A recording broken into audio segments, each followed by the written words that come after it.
All right, let's dive right into an incredible, ancient account of a perfectly peaceful sunset that rapidly devolves into a deadly storm. We're setting the scene on the Sea of Galilee. Now, this is a body of water famous for its sudden, violent squalls, mostly because of its unique geography. It sits deep in the Jordan Rift Valley, completely surrounded by steep hills. So cold air sweeps down, collides with the warm air over the water, and boom, instant chaos. It's a narrative of extreme contrasts, shifting from total tranquility to absolute terror, and then back again in the blink of an eye. Today, we're going to walk through this profound story to uncover exactly what happened on that water, and more importantly, what it teaches us about handling the chaotic moments we face in our own lives when it feels like everything is just going dark. What's really fascinating here is the massive contrast we're dealing with. On one hand, you have the physical storm. We're talking complete chaos, fierce howling winds, and these towering waves threatening to destroy absolutely everything in their path. It is wild, raw, and totally uncontrollable by human hands. But then on the other hand, you have this profound spiritual calm, perfect peace, absolute authority, and unwavering trust. As we go through this, keep that dichotomy in the back of your mind. This clash between the raging, unpredictable physical elements of the world and an unshakable, deeply rooted spiritual calm is literally the heart of the story. It's a tension that, honestly, anyone who's ever faced a sudden crisis will instantly recognize. So the whole thing starts off perfectly peacefully. Jesus and his disciples step into the simple wooden fishing boat, and Jesus simply says, "Let us go across to the other side of the lake." The sun is just setting over the Sea of Galilee, painting this breathtaking golden sky that reflects beautifully off the gentle, rolling waves. The disciples, many of whom are completely at home on the water by the way, nod and start rowing. As they set sail, a cool, pleasant evening breeze fills the canvas sails. Everything is tranquil. The water is glassy, the air is perfectly still. It is your picture-perfect evening on the water. It's exactly the kind of serene moment where you feel like absolutely nothing could go wrong. But man, that calm does not last, and things escalate terrifyingly fast. It's almost hour by hour. In the first hour, it's just that peaceful departure we talked about. By the second hour, the text tells us Jesus heads to the back of the boat, rests his head on a cushion, and actually falls completely asleep. But then, hour 3 hits, and the environment drastically shifts. Suddenly, the wind grows fiercely strong. Dark, ominous clouds just choke out the twilight sky, and by hour 4, the situation turns deadly. Lightning flashes across the horizon, the wind intensifies into this deafening roar, towering waves start crashing violently against the small wooden hull, and cold, heavy water starts pouring inside. A calm evening has abruptly turned into a violent, life-threatening crisis. You can literally hear the sheer panic in the voices of Peter and John. And remember, these guys aren't novices, right? They are hardened, experienced fishermen who have spent their entire lives navigating this exact sea. They know its moods, they know its dangers, yet they're completely outmatched by these towering, unnatural waves. They realize the boat is actively taking on water, dipping dangerously low, and they're frantically bailing, struggling just to keep the thing afloat. The storm is only getting more violent, the sky is pitch black, and the noise of the wind is deafening. They are absolutely terrified, suddenly realizing that a lifetime of nautical skills is completely useless here. They are facing imminent death. In a total, unadulterated panic, they actually abandon their posts, rush to the back of the boat where Jesus is somehow still sleeping, and they shake him awake. This moment right here brilliantly illustrates the human condition under extreme duress. Over the roar of the wind, Peter cries out, "Lord, don't you care that we're about to drown?" It's a desperate, fearful, almost accusatory cry for help. Looking down at him with desperate, rain-soaked faces, they're genuinely wondering if he's just totally indifferent to the fact that they're all about to die. And honestly, think about it. In the midst of our own worst personal storms, when the bottom falls out of our lives, how often do we ask that exact same agonizing question? But right here, the entire atmosphere shifts. While the wind is howling like a freight train and the disciples are in this absolute frenzy of frantic panic, Jesus calmly opens his eyes.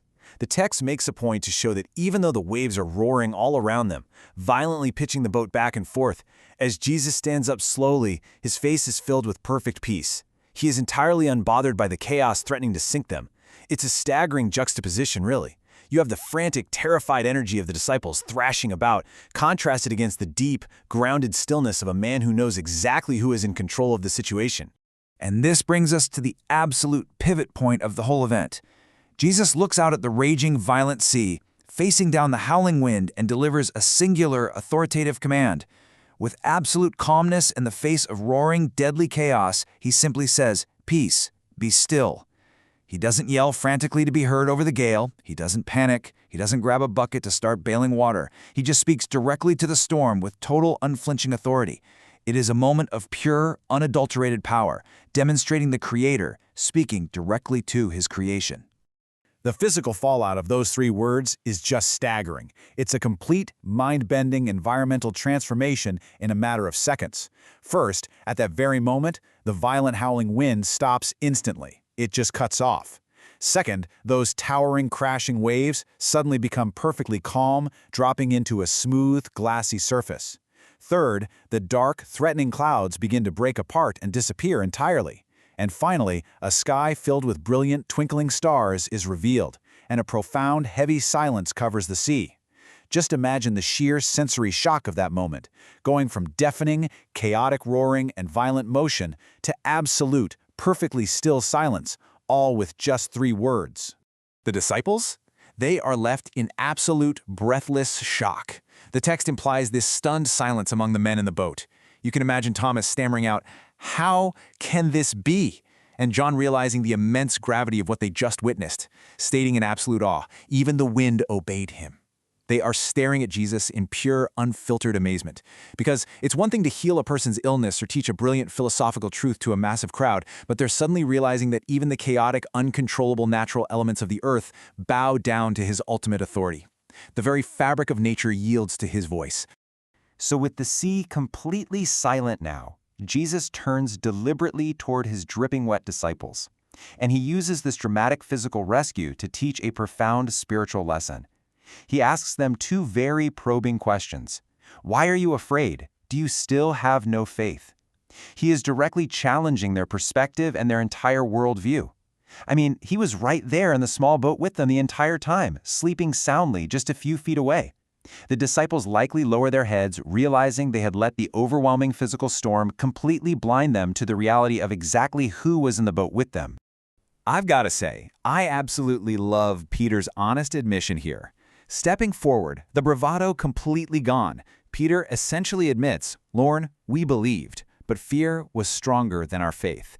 It's such a raw, vulnerable statement, and it's precisely what makes the internal struggle between terror and belief so deeply relatable to all of us thousands of years later. They believed in him, sure. They had seen incredible miracles. But when the cold water literally started pouring in and the lightning flashed overhead, that immediate, visceral, physical fear simply overpowered their spiritual trust in an instant. Now, think about how this totally reframes the definition of faith. Jesus places his hand gently on Peter's shoulder and warmly corrects their understanding of what trust actually means. He shows them that faith is not the absence of storms. Faith is the active choice of trusting him right in the middle of them. True trust isn't proven when the sky is golden, the breeze is cool, and everything in your life is going perfectly according to plan. No, true resilient trust is forged in the chaos, when the waves are crashing over the sides, the night is dark, and it feels like everything you hold dear is going under. The whole scene wraps up with this beautiful, heavy sense of lingering, reverent awe. The disciples look at one another, completely and permanently changed by what they've just experienced.